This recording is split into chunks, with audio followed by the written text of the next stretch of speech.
fine. How's that? I don't know. It's a crowded bench. It's your workshop. It's not a very comfortable bench. It needs some padding. How's that? That's a little bit better. There you go. Hi, welcome to our channel. The Creative Wandering Duo. This is Sandy. And that's Dave. Hi. We're out in the workshop visiting Dave. He's going to be sharpening some chisels. And a plane blade. And a plane blade. And You inherited them all. no, not the plane. Oh. The little plane I bought on one of our trips to Saskatoon because I needed a very small plane I can get into tighter places than I can with my other planes. There you go. And this plane blade, being as how it's not very old, yes, I did sharpen it when I first brought it home. But when I was sharpening it on the stone, it left little wee pieces on the stone, and there was a ragged edge. So yeah, it wasn't very sharp. And I've thought about it for a number of months, and I've come to the conclusion that there could be two things wrong with it. It could be not tempered steel properly, or it could have too sharp of an angle on it. And my money's on it has too sharp of an angle, so that too much of a very, very thin edge on the end, and it won't hold. So It dulls too quick then, right? yeah, it just breaks off. It's too brittle. Mm-hmm. So You're going to redo it. put a different angle on the very edge. It'll have a compound angle on the blade, but that's okay. These planes and chisels and stuff like that, they have used compound angles on them for cutting with. It works good. The blades will bind less in the material, so it's not an unheard of thing. It's not uncommon. It's just most people go for the easy and simple one level and we're done. There you go. So now you know what he's going to do. We can roll the intro. That's right. Ta-da.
And what else are you going to be sharpening? You said something about some chisels.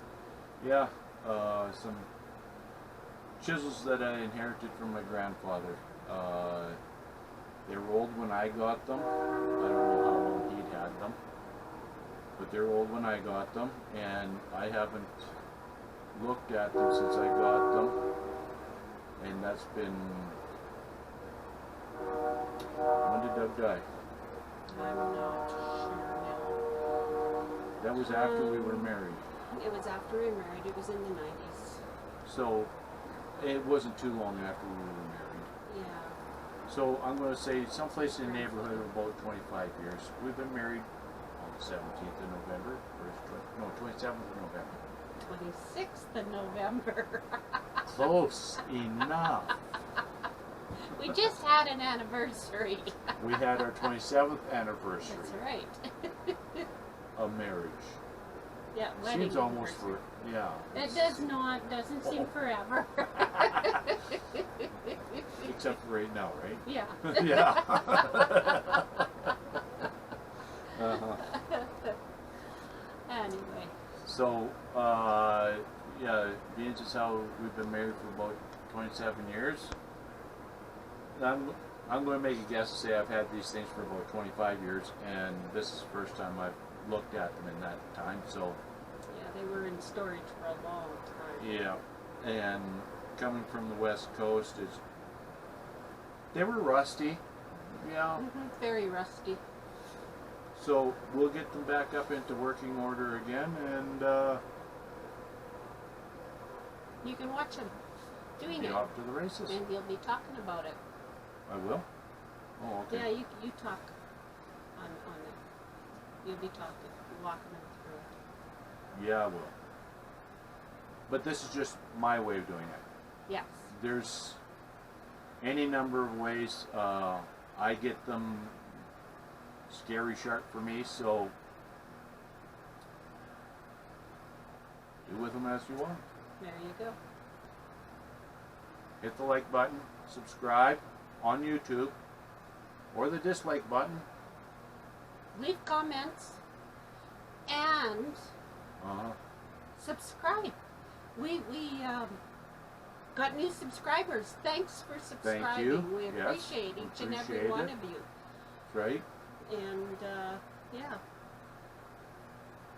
Anyway, we'll Let's roll the get the film, video so the that you video. can watch him Yeah, sharpen. we'll get on with business. Yeah. Yeah. And I go on a figure 8. You can do whatever is comfortable for you, but you want it flat.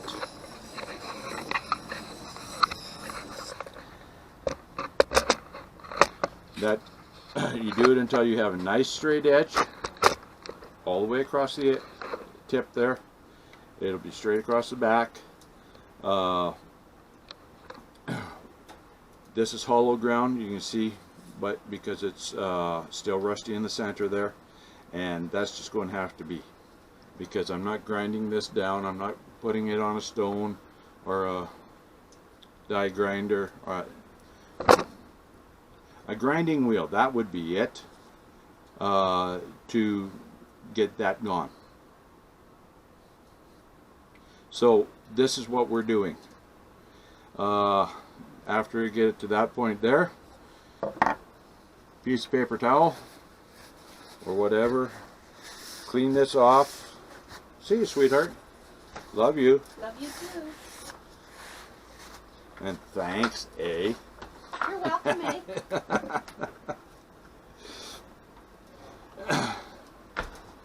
I turn this over to the finished side. Of course, smooth or smoothest on these.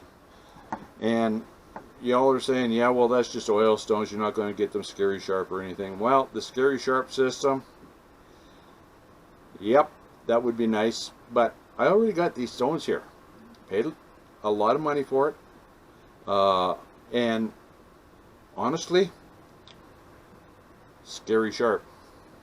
So, again, it's just a matter of repeat. Repeat, and repeat, right? Back.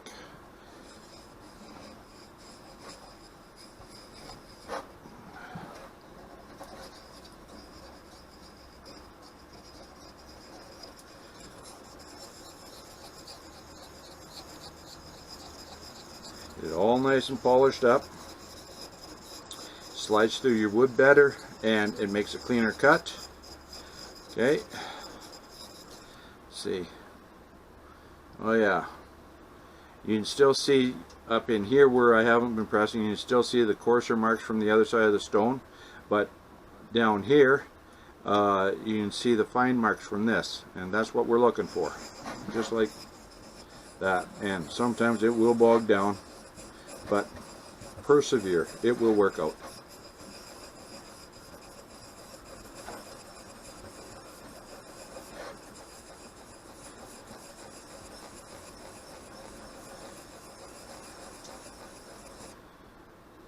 Ooh, sweet. Very nice, very nice. As you can tell by some of the still black on there, that's oxidation, rust in other words. That it's not 100% flat in there, but we need it really flat right down there. And the rest of this is just icing on the cake. And it will, by the time that edge gets to there, it will be flat. It's just the number of times you sharpen. So, now it's the cutting edge. Set it down on the heel, go to the toe till it's flat, and you can feel that when it's flat. I do my circle 8s.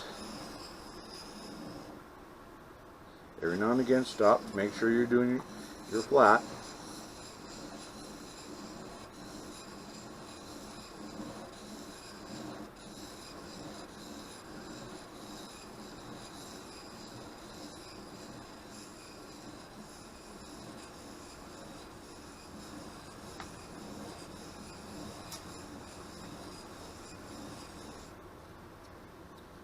That will have that sharpened up. But we're not done yet, because when we're doing that, we're also grinding that material up over the edge here. So we need to get rid of that.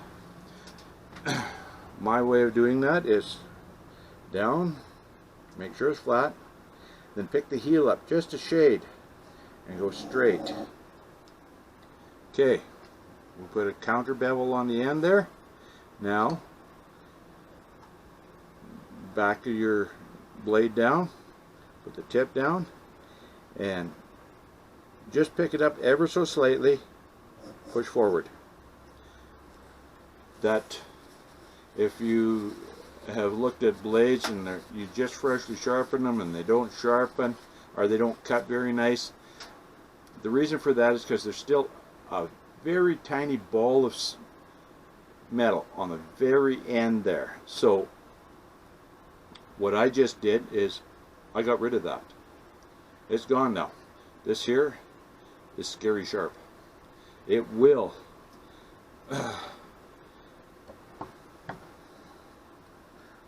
shave.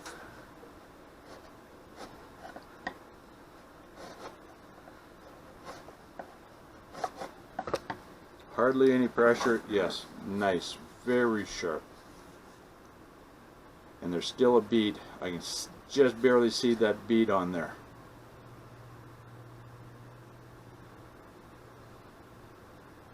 And you can feel it there. So we will just repeat this again.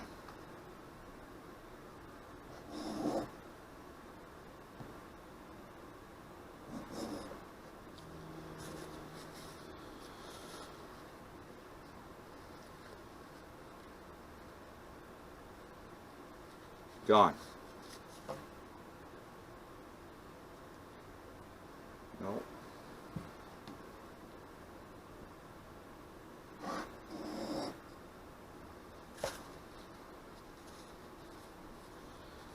One of the indications that you're doing a good job. There we go. There, it's all gone now. That's for sure. Yeah, very nice. That is scary, scary sharp. That's shaving sharp. So, and as for the other four that are left in this set, it's just same old.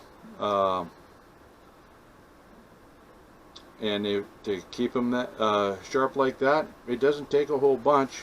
It's just basically 2 or 3 times on the coarse side, 2 or 3 times on the smooth side, and on each side, and it's done. You don't take out much metal.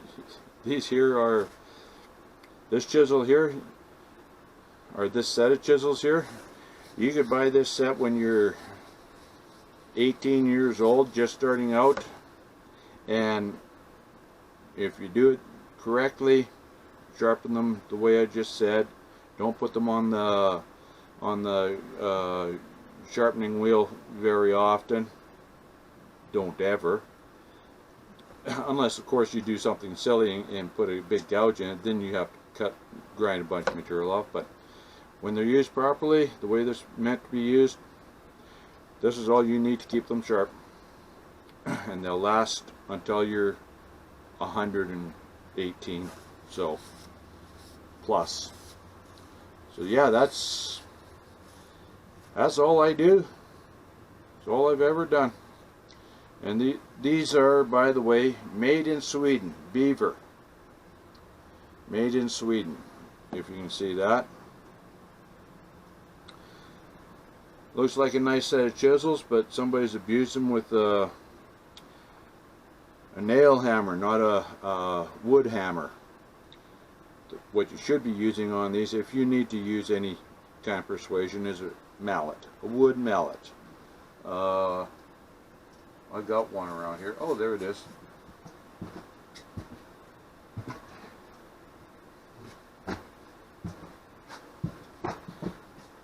This is all that you use on these chisels.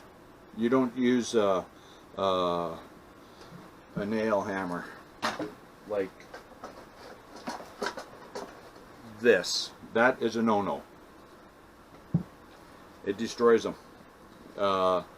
These were designed because you need a harder material to pound nails, so it's made out of metal. It will destroy that. And well, there's a little start of an example. There's a really good example of what it will do. Here's another one. Here's another one. Yeah, my grandfather wasn't nice to him, but he used what was at hand and it worked for him at the time, so whatever. They're mine now. Those are my rules. And I don't have to argue with them about it either. So, there you have it. On with more sharpening.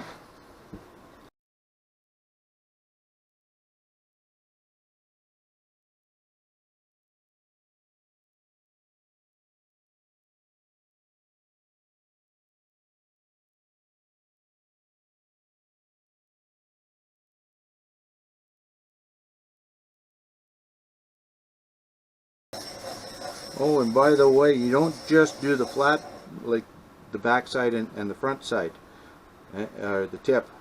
You do all the sides because they all fit into the holes and have a job to do. The sides guide straight up and down. The front here, well, there's places where it may need to slide in and out too. If it's rusty like this, it doesn't slide out. So yeah, make sure they're all your sides are polished up. So we got the back just about flat, smooth. There's a little bit yet. You see that? How you have dark there and down there, and then you have what looks like polish in there. That's the shape of this blade. That's how flat it is. Those dark spots are not in the same plane as these ones. Not too far from it, but they're not in the same plane.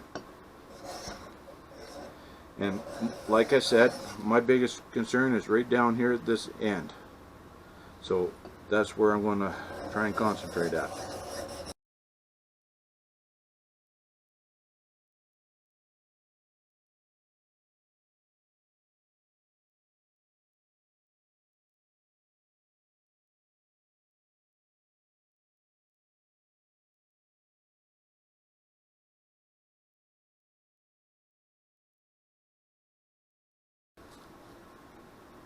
Nice, very nice. Now, let's take a look down there. See how straight that is.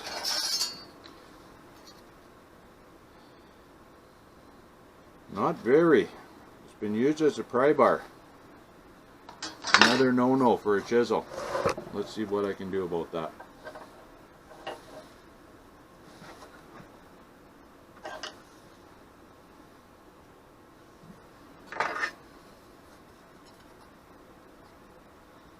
Look at that. Sweet. Used to be ski hill in there. Now it's straight. What we want. You can't make a straight cut with a crooked chisel. Unless your chisel is designed that way. These were not. So, got that done. Now, I'm going to work my way around it. The side, well, as you can see, rusty. So, on the side,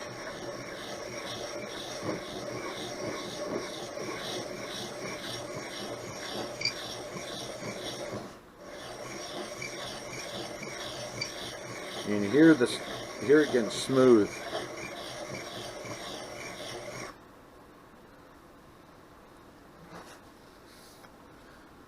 Check it, see where we need to go. Looks like I need to hold a little bit tighter down here at the sharp end. We don't need to worry so much about up here because, like I said, we're not there, and that's maximum how far you need to worry about anyhow on that side. So we'll put it down here, and you feel it when it gets flat. Then we'll concentrate our pressure on this end here, like that. All I'm doing is just pressing on the end that I want against the stone to smooth out. You've got to be careful though, because yeah, we say they're dull, but they will still cut. And the most dangerous tool in your toolbox will be one of the tools that's supposed to be sharp and isn't, because then they cut the worst and the deepest. So like this, feel the flat. In the oil you can also see the flat.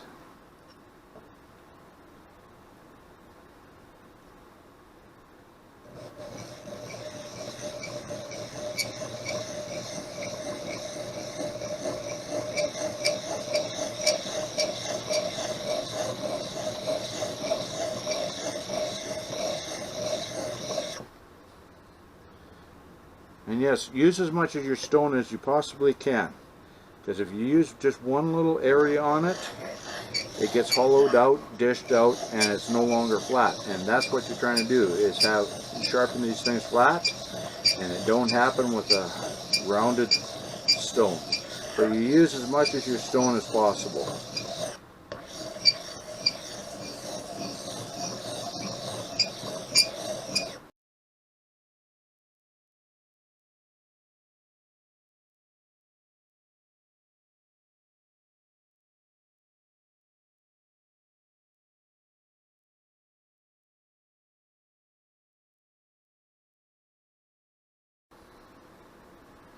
There we go, very nice.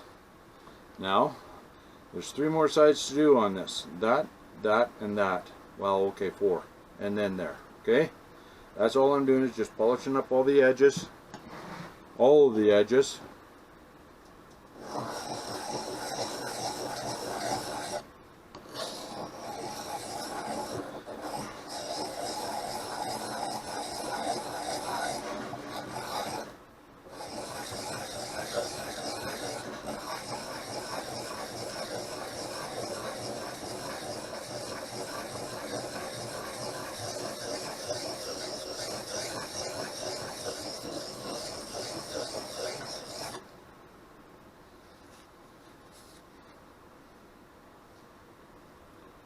And these are hollow ground, even on the edges, so you can tell that because they're still very rusty in the center, and it's polished up on both edges.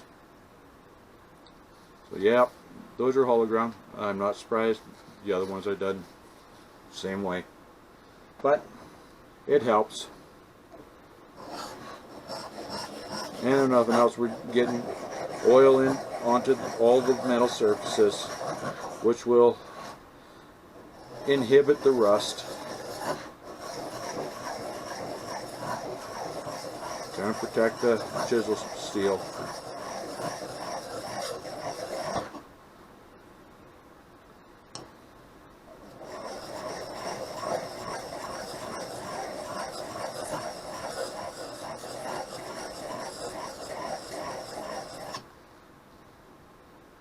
There we go. Now, front face.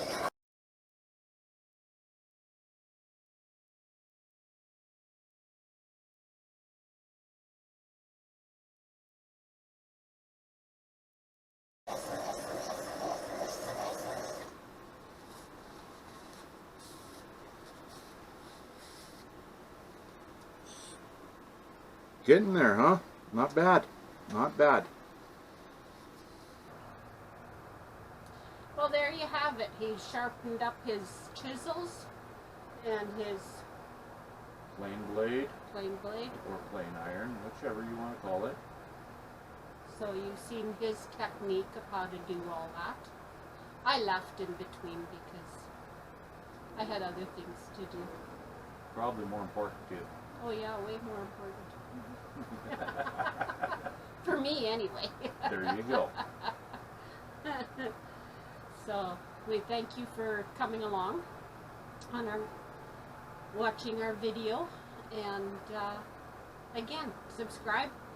Hit the like or dislike button, you know, thumbs up or thumbs down, it doesn't matter. Everybody's entitled to their own opinion. I can't force everybody to be right the same as me. Okay.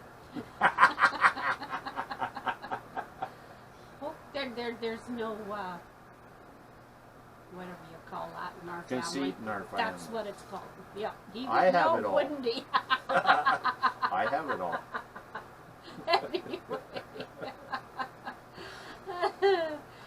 Yeah, share it with your family and friends, and on other media, social media. You can share these videos to people that you think would like them, and help us grow our channel. So anyway, bye for now. Keep it real. See y'all.